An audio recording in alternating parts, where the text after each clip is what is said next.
გამარჯობა ბავშვებო, გსმენიათ ამბავი ბიჭზე, რომელმაც იმდენჯერ მოიტყუა, რომ ბოლოს სიმართლეც აღარავინ დაუჯერა.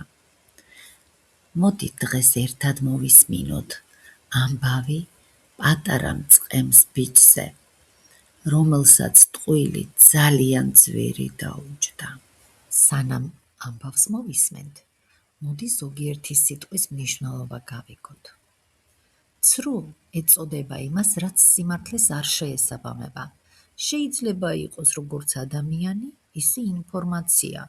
ცრუ ადამიანი, ტყუილის მთქმელი, არაგულწრფელი ადამიანი.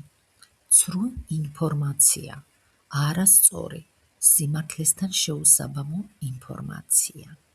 მკიდნენ.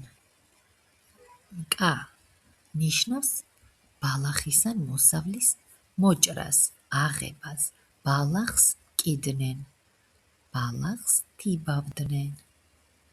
შევაჩოჩქოლებო ნიშნავს ავაღელვებო, ავაფორიაქებო, შევაშინებო.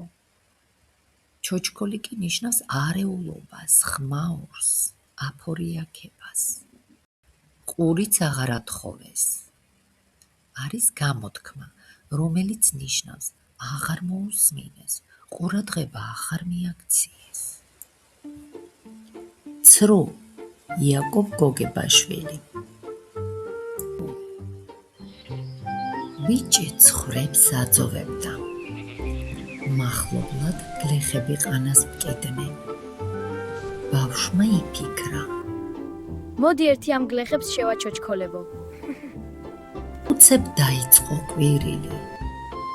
მაიმე, მაიმე, მიშველეთ მგელიო.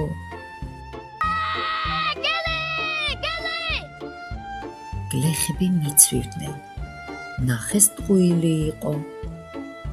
ასე მოატყუა ბავშვმა მეორედ და მესამედაც. მგელი! მაგრამ უკვე აღარავის გუჩერა შენი. სად არის ეგ მგელი ბოლოს და ბოლოს? მგელი!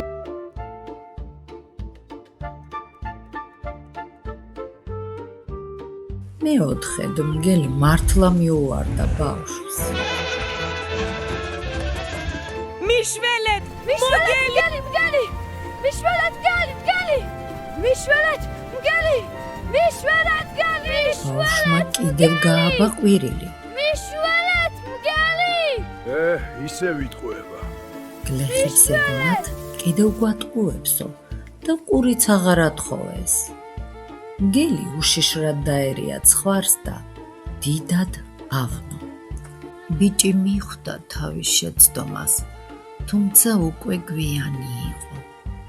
ტყუილად კი არ უთქვამთ ჩვენს წინაპრებს, ტყუილის მთქმელს მართალსაც აღარ დაუჯერებენ. მომავალ შეხვედრამდე.